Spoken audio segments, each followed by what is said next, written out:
Hi, I'm Stephanie Hutchins, author of Transformation After Trauma and owner of Serotinous Life. And I'm coming on today to discuss something that just really breaks my heart every time I hear somebody do this is when I hear somebody minimize their pain. Okay, when they compare their painful experiences to the experience of others, and I get this a lot because I have myself an extensive trauma history that spans many years of my life, starting at a young age. And so when I'm doing workshops and somebody asks a question, commonly they'll preface it with, I didn't experience anything like you did, or my experiences weren't nearly as bad as what you experienced. Or they'll say things like, I know people around the world have it a lot harder than I do. And so I get a lot of this. I hear a lot of this. And what people are doing when they say these kinds of things is they are minimizing their pain. And essentially, they're saying, I shouldn't be suffering. I have no right to be suffering because my experiences weren't that bad in comparison to whoever else they're comparing themselves to in the moment. But what you have to understand is if you yourself fall into this category of saying that your pain isn't as bad as someone else's pain, you are keeping yourself stuck. Okay. And because I am a life coach, one of the things I do a lot with my clients is help them break free from unstuck states. Okay. So um, when people are unresourceful, we say that they're in a stuck state because they don't feel they have options. They don't have choice for moving forward. And so one of my jobs as a coach is to help people to move from an unstuck state or to a stuck from a stuck from a stuck state, sorry, to an unstuck state where they're feeling resourceful and where they have options. Okay, and why I'm saying this to you is I think it's important for you to acknowledge different ways that you are keeping yourself stuck. And one way that we keep ourselves stuck is by the words we use to say to ourselves. And when you say things like, I shouldn't be feeling this way because somebody else had it worse than me, you're automatically then condemning yourself for being in pain. And that's just going to make you feel worse about yourself. It's like this never ending cycle. You feel pain, and then you feel upset because you're feeling pain, because you think you shouldn't be feeling pain. And it just keeps you in this negative loop where you're not getting out of it. How can you get out of that when you're saying, I shouldn't be suffering in the first place? It's just going to keep you on repeat in this pattern that's going to be very difficult to get out of. Okay. And so I want you to acknowledge if you are doing this to yourself. Okay. And I want you to understand that just by doing a minor shift in the language you use to talk to yourself, it can help break this cycle. Okay. So again, if you're in this cycle of saying, I shouldn't be feeling this way, I should be over it by now, my experiences weren't that bad. Okay. If you have any of this kind of language on repeat, the only way you're going to break free of that pattern is by changing the words that you're using to talk to yourself. Okay. Um, and so I think and to do that, I think it's important to first honor the wounded part of yourself. Okay. And when we experience, a deep pain, it causes a wound. And because our wounds aren't always, not all trauma causes an actual physical wound. And because there's not a physical wound, many people think that the suffering should just be over because they can't see a wound. But the reality is that we do have a wound. Okay. It just isn't visible. And so we have to honor the part of us that is in pain. And and acknowledge that it's okay to suffer. Okay. It's okay to cry. It's okay to have down days. Of course, we don't want these to be perpetual down days. Okay. And we don't, want to suffer forever. Okay. I mean, that's ultimately the point. We're trying to get out of that. But I think it's important that you allow you to finish a cycle of like actually moving through and feeling the pain without condemning yourself for being in pain in the first place. Okay. I think it's important for you to acknowledge I'm in pain and it's understandable given my circumstances. And do not compare your experiences to anyone else's because they're your experiences. You didn't have the experiences that I did. You didn't have the experience of somebody else on the other side of the world. And so how can you feel our pain when it's not your pain? You have your own pain. I have my own pain. And we need to work through our own pain. And I can't dismiss my suffering because somebody else had it worse than I did. And of course, who's deciding what's worse than somebody else's? I mean, who made this stuff up anyways? I think that what I'm saying to you is I want you to start challenging these things that you say to yourself.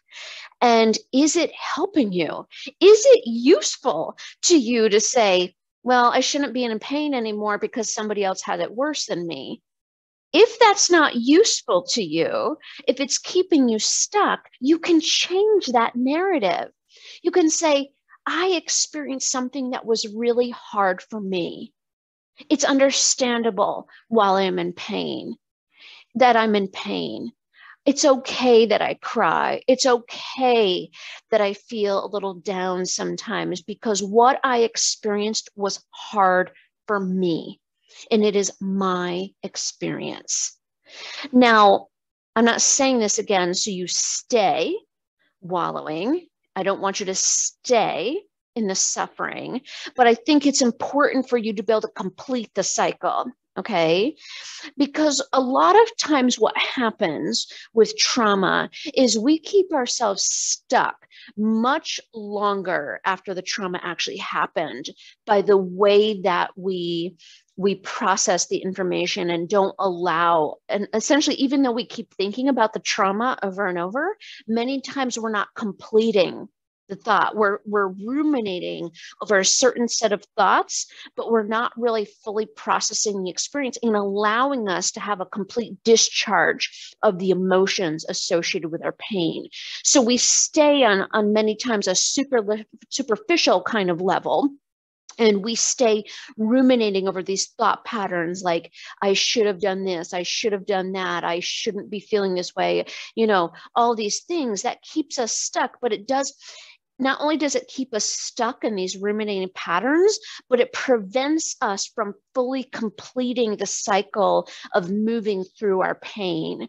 And many times that involves a release of emotions. Okay, like a crying. Okay,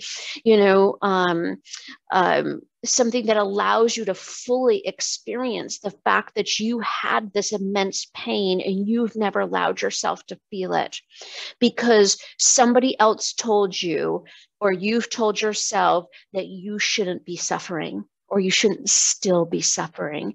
And what I am telling you is you have every right to be in pain.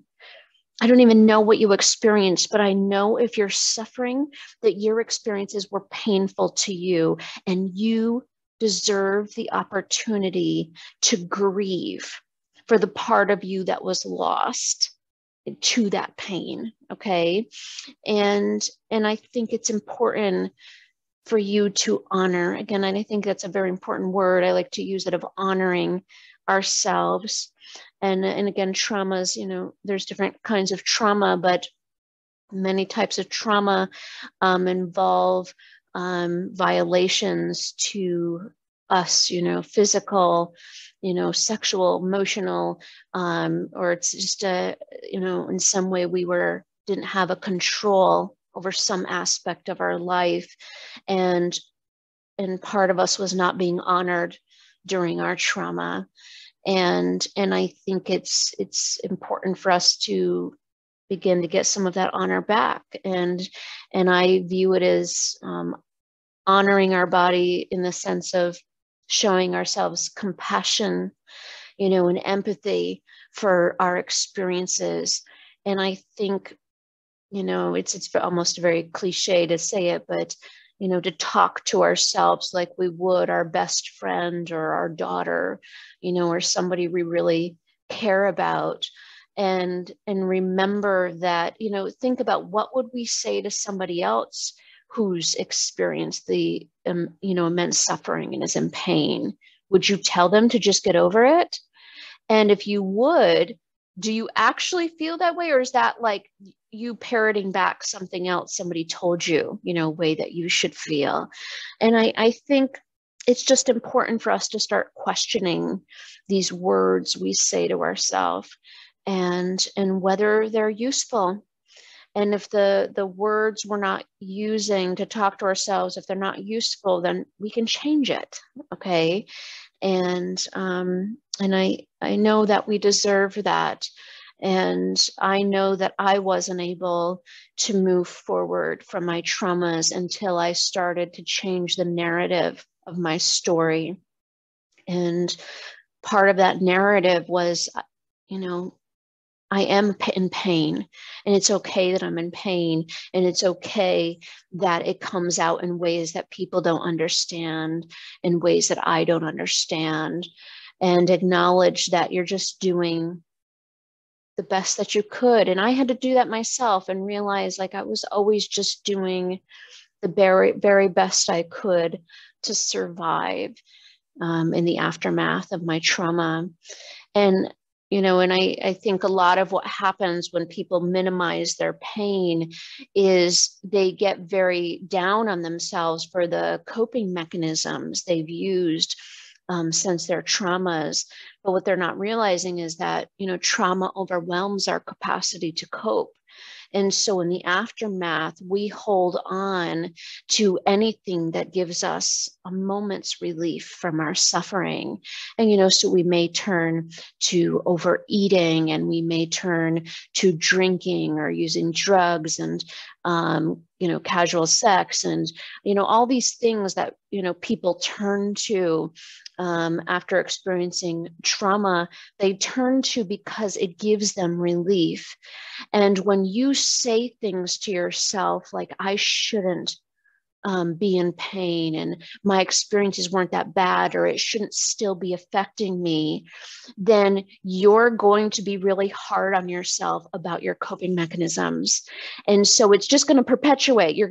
If you beat yourself up over suffering, then you're going to beat yourself up over coping, trying to cope. Okay. And again, it's just going to keep you stuck. And so I think it's important for you to acknowledge as well other ways that you're keeping yourself stuck in these patterns. And again, it all really comes down to the words we use when we're talking to ourselves. And I think it's important to remember that we're all just doing the very best we can at every moment with the knowledge and resources we have at that time.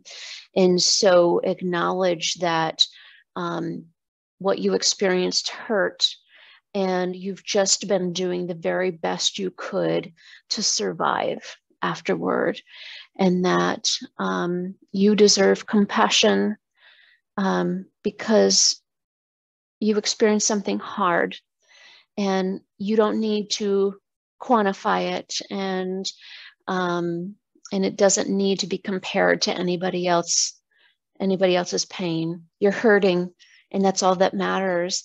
And your pain matters, and how you feel matters. And once you acknowledge that it's okay that you're still hurting, regardless of how many years have passed since your trauma, it's going to be easier for you to move forward and stop looping through these patterns that are, again, keeping you stuck and preventing you from moving forward. So, of course, if you have any thoughts or questions, please reach out, and I'd be happy to chat with you.